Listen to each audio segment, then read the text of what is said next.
Hello dear students, जैसे कि आप यहाँ पर मुझे देख पा रहे हो कि मैं यहाँ आपके साथ आया हूँ और आपके लिए कुछ स्पेशल्स जानकारी लेकर आया हूँ। इसमें हम बात करेंगे यहाँ पर राजस्थान एलिजिबिलिटी टेस्ट, यहाँ पर राजस्थान टेट के बारे में बात कर रहे हैं, रेट के बारे में बात कर रहे हैं यहाँ पर, जिसमें आपको यहाँ पर काफ़ी सारी इन्फॉर्मेशन लेकर आए हैं। यहाँ पर आपको क्या पढ़ना है, क्या नहीं पढ़ना है, कितना पढ़ना है, इस बारे में। क्योंकि सबसे बड़े बात यही आती है कि हमें क्या पढ़ना चाहिए, क्या नहीं पढ़ना चाहिए। कहीं ऐसा तो नहीं कि आप गलत डायरेक्शन में जा रहे हो, गलत चीज़ें पढ़ रहे हो, क्योंकि बहुत सारा आपका यहाँ पर आपके जितने भी पब्लिक चैनल्स है या फिर आपके यूट्यूब चैनल्स है, कहीं भी वहाँ पर आपको मिसगाइड भी किया जा सकता है। तो आपको यहाँ पर उसके लिए जागरूक होना चाहिए, आपको लिए अंडरस्टैंड होना चाहिए। तो यहाँ पर जो आपको ऑफिशियल सिलेबस है, जो कि आपके रिट की मेन वेबसाइट का सिलेबस है, उस सिलेबस के अकॉर्डिंग आपको अपनी तैयारी करनी है, उसी के अकॉर्डिंग पढ़ना है। तो चलिए ये सारी चीज़ों के बारे में बात करते हैं। और उससे पहले मैं आपका अपने अध्ययन अड्डा यूट्यूब चैनल पर आपका स्वागत करता हूं। और मैं Tejendra Singh, assistant professor in education college. तो यही सारी चीज़ें हम लोग करते हुए बढ़ रहे हैं।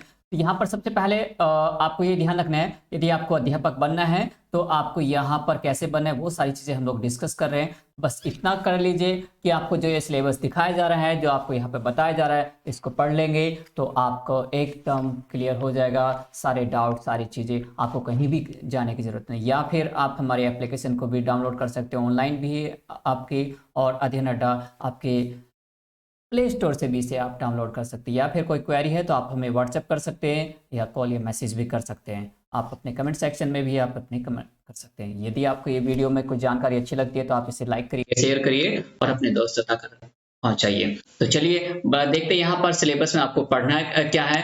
यदि आपने इतना पढ़ लिया तो मान लीजिए आपको यहाँ पर काफी है, आपके लिए काफी होगा। देखिए यदि हम बात करते हैं बाल विकास एवं शिक्षा शास्त्र में, तो आप ये देख लीजिए, इतना सिलेबस कर लीजिए, इसके अलावा और कुछ नहीं करना आपको।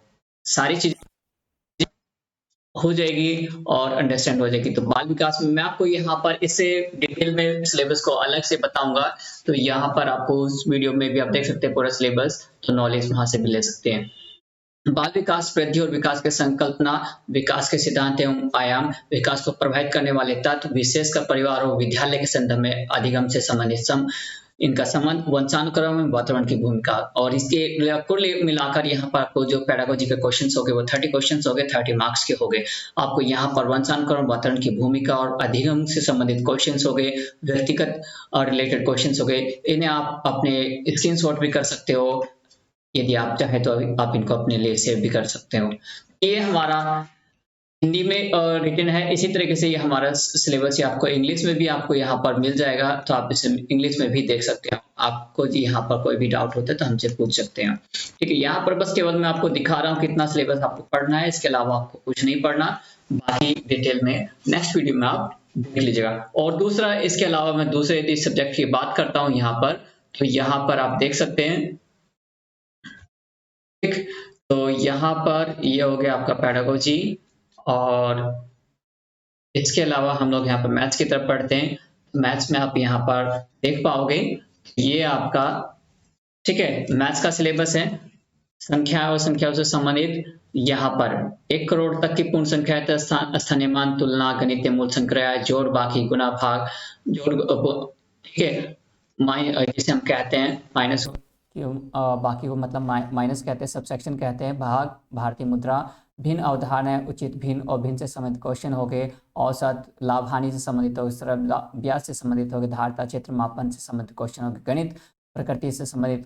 तो ये आपका बहुत सारा कंटेंट होने वाला है। इसी तरीके से हम लोग यहाँ पर बात किए लैंग्वेज की बात कर लेते हैं। यहाँ पर लैंग्वेज, यहाँ पर जो इंग्लिश लैंग्वेज है उसमें आपका पैसेज और लिंकिंग डिवाइस, सब्जेक्ट वर्ब का कंसर्न और इन्फ्रेंस ध्यान रखेंगे। ये हम लोग केवल अब आपको जो बता रहे हैं फर्स्ट लेवल के अकॉर्डिंग बता रहे हैं। सेकंड लेवल का पूरा डिटेल में हम लोग नेक्स्ट वीडियो में डिस्कस करने वाले हैं। ठीक है, modal, auxiliary verb and idioms, literary terms, elegies, sonnet, short story, drama, basic knowledge of English sounds and their phonetic disc, transcription, principles of teaching English and communicative approach and English. मतलब यहाँ पर आपको ध्यान रखना है, pedagogy part भी आ रहा है। तो पेडागोजी पार्ट पे भी आप अच्छे से ध्यान करेंगे, पढ़ेंगे, उसे अंडरस्टैंड करेंगे, तभी जाके आपको चीज़ें कवर होगी। तो यदि आपने पेडागोजी का पार्ट छोड़ दिया तो आप हो सकते हैं आपके साथ कोई प्रॉब्लम क्रिएट हो सकती है। इसी तरीके से आप यदि हिंदी की तरफ बढ़ते हैं तो हिंदी में यहाँ पर एक अपठित गद्यांश में से निम्नलिखित व्याकरण संबंधी प्रश्न हो गए।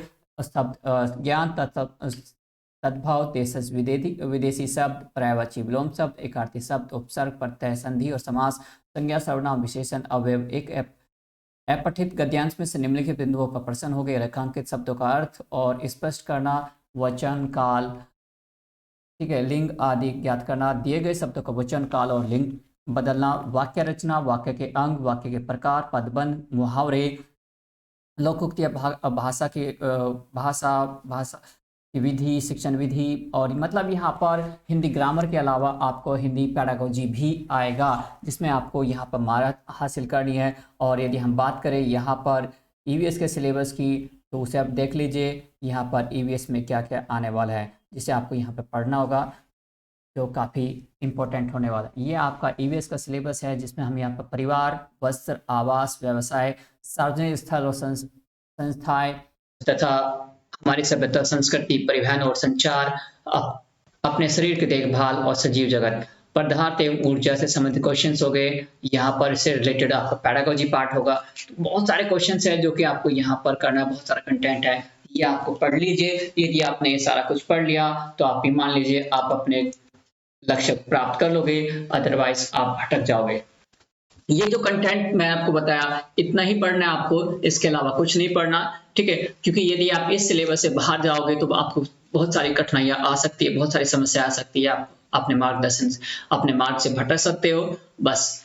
और दूसरा, यदि आपको यहाँ पर अच्छे तरीके से पढ़ना है, अपने आगे बढ़ना है, तो आप यहाँ पर राजस्थान आयोग की, राजस्थान बोर्ड की जो यहाँ पर 12th के स्टैंडर्ड राजस्थान बोर्ड की जो बुक्स है, वहाँ उन्हीं को, केवल उन्हीं को पढ़िए, ठीक है। यहाँ तक आप फर्स्ट पेपर के लिए पढ़ रहे हैं तो फर्स्ट टू फिफ्थ तक की जो बुक्स है उनको पढ़ लीजिए। सारी बुक्स जितने भी दी गई जो सब्जेक्ट है, हिंदी, इंग्लिश, ईवीएस, मैथ्स। और यदि आप यहाँ पर थोड़ा सा 6 to 8 पढ़ रहे हैं तो उसका थोड़ा सा स्टैंडर्ड आप यहाँ पर बढ़ा लीजिए, क्योंकि यहाँ पर 9th और 10th तक आप बुक पढ़ लीजिए। वैसे तो 6 to 8 तक काफी है, लेकिन क्योंकि क्वेश्चन का लेवल थोड़ा स्टैंडर्ड बढ़ जाता है, तो आपको यहाँ पर क्या पढ़ना है, 9th और 10th तक का लेवल की बुक्स पढ़नी है, ताकि आपका एक अच्छा और हो जाए। यदि आप साइंस के स्टूडेंट हो तो साइंस की बुक्स को पढ़िए। यदि आप यहाँ पर एसएसटी या कॉमर्स के स्टूडेंट हो तो यहाँ पर एसएसटी और कॉमर्स की बुक्स पढ़िए।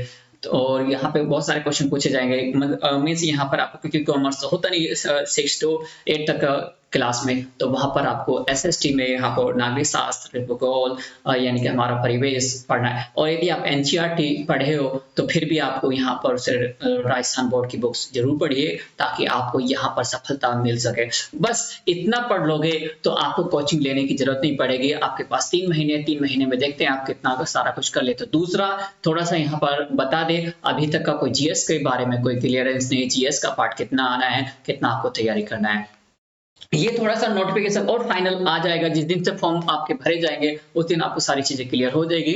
ये आप ध्यान रखिएगा। फॉर्म में आपको पढ़ना है। अब फॉर्म जब आएंगे तो तब तक तो आप वेट नहीं कर सकते, या फिर जब आपको यहाँ पर पूरी सारी चीजें आएगी तब तक का तो वेट नहीं करना है। तो अब बस आज से शुरू कर लीजिए अपना तैयारी, आज से अपने लग जाइए, मन लगा के अपने तैयारी के साथ पूरे जोरों से, पूरे, ठीक है, जितनी आप एनर्जी के साथ लग सकते हो। ठीक, डिटेल में मैं सिलेबस को पूरा डिस्कस करूंगा अगली वीडियोस में, तो वहां पर आप देख सकते हैं, आप जुड़ सकते हैं उस वीडियोस को, जिसमें हम लोग सिलेबस को हर एक सब्जेक्ट का, हर एक क्लास में क्या पढ़ना है, कितना पढ़ना है। और आपको यहीं पर डिस्क्रिप्शन में भी आपको कुछ नोट्स भी मिल जाएंगे, जिसमें आपको काफी सारी चीजें पढ़ने के लिए मिलेगी जो आपकी हेल्प करेगी, है ना। तो यदि आपको ये जानकारी थोड़ी सी सही लगी, आप समझ में आया कि हाँ क्या पढ़ना क्या नहीं पढ़ना, तो आप इसे लाइक और शेयर करिए और अपने दोस्तों तक पहुंचाइए। कमेंट्स करके पूछ सकते हो, कोई भी आपको यहाँ पर प्रॉब्लम आती है सिलेबस से रिलेटेड या फिर रीड से रिलेटेड, तो हम लोग कोशिश करेंगे आपका मार्गदर्शन करने की। तो धन्यवाद दोस्तों, thank you very much, take care.